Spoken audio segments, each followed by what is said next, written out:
V zdravstvu zvonijo vsi alarmi, a vi, vlada, pa medtem forsirate nabavo za 780 milijonov evrov orožja.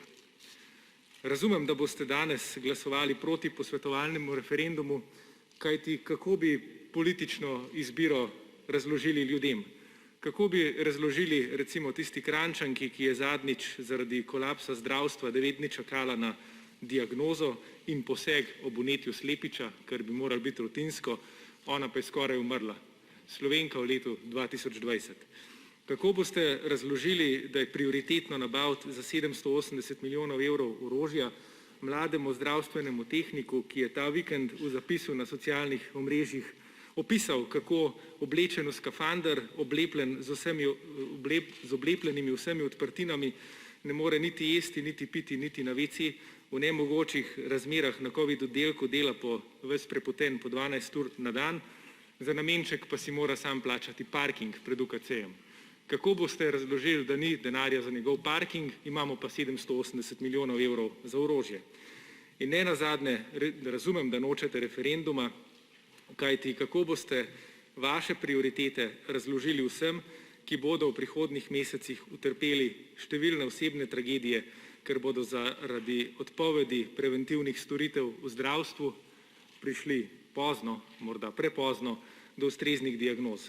Kako jim boste razložili, da ni bilo denarja, da bi okrepili zdravstvo, ga pripravili na drugi val, za katerega ste celo pomlad sami govorili, da prihaja v jeseni, imamo pa denar za orožje. Vem, kaj jim boste rekli, ker ste že nam, da ne izbirate med njihovim zdravjem, ki je ogroženo, in investicijami v orožje, čeprav naša država varnostno ni ogrožena. Rekli boste, imamo denar za oboje. Rekli boste, iz EU smo dobili 10 milijard, čeprav veste, da je to prazen argument in da ni tako, kot pravi vaš kamerad Jelinčič, narod ni glup in hitro se bodo pokazale hitre številke. Ta slogan o 10 evropskih milijardah, ki naj bi jih izboril Janez Janša s svojim zunanjepolitičnim genijem, ki smo ga lahko vsi ta vikend občutovali na Twitterju, bo izvenel kot slaba šala na radiu Erevan. Poslušalec bi v tem primeru poklical na radio in vprašal: smo pod vlado Janeza Janše res dobili dodatnih 10 milijard? Napovedovalec na radiu bi odgovoril: načeloma je to res, le da jih nismo 10 dobili, pač pa 10 izgubili. To ni šala. Od 10 evropskih milijard je treba odšteti 3 milijarde vplačil v evropski proračun, pa potem okrog 3 milijarde in pol posojil, 3 pa ostanejo, ampak te 3 pa so bile letos že porabljene za to, da ste covid prvi val prestavili z marca na oktober, vmes pa pozabili pripraviti zdravstvo. Na drugi strani pa, če pogledamo proračunske dokumente za letošnji in naslednji 2 leti, pa bomo videli, letos je primanjkljaj 4,2 milijardi ali za 3,6, v naslednjih 2 letih pa se bo država zadolžila za 10 oziroma 11 milijard po optimističnih scenarijih, kar je 2-krat toliko, kot je stala sanacija bančne luknje. Imate torej res denar za vse, za vojsko in za zdravje, za ljudi in za orožje. V resnici ta država ni bila še nikoli toliko zadolžena, kot bo po letošnjem letu, kaj šele po naslednjih 2.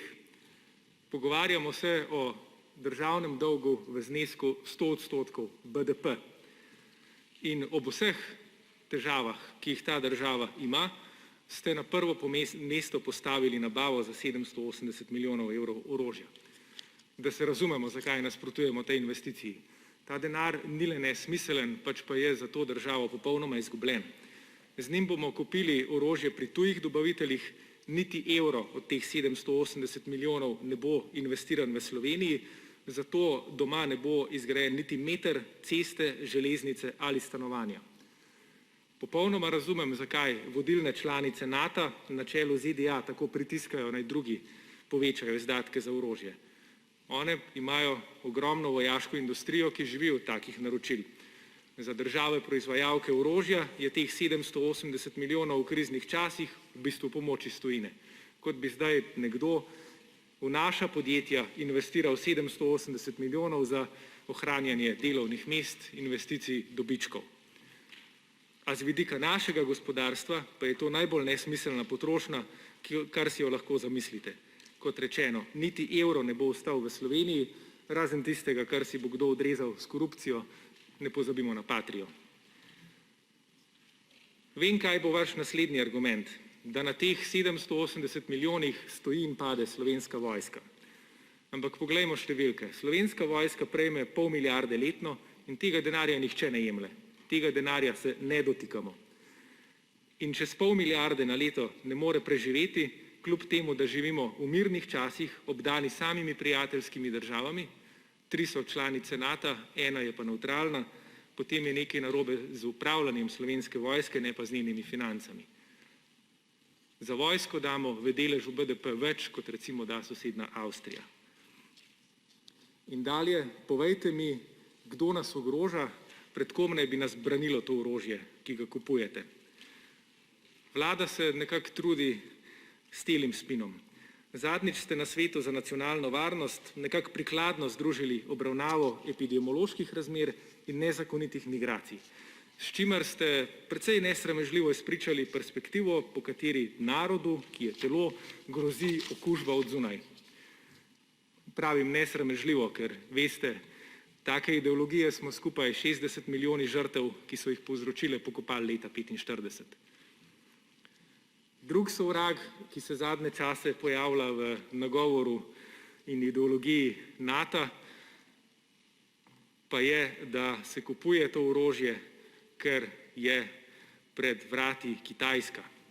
Junija je Jens Stoltenberg, generalni sekretar Nata, v nagovoru o 10-letni viziji organizacije dejal takole: Kitajska je pred vrati Evrope in dodal, citiram, da vzpon Kitajske bistveno spreminja svetovno ravnovesje moči, veča grožnje odprti družbi, osebnim svoboščinam ter povečuje konkurenco za naše vrednote in način življenja.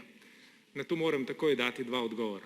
Prvič, kot je že ob tem Stoltenbergovem govoru povedal strokovnjak za varnostna vprašanja, starosta dr. Anton Bebler, nas Kitajska ne ogroža, pač pa je ogrožena, ogroža pa jo trenutna politika ZDA, ki jo premier Janez Janša tako navdušeno podpira.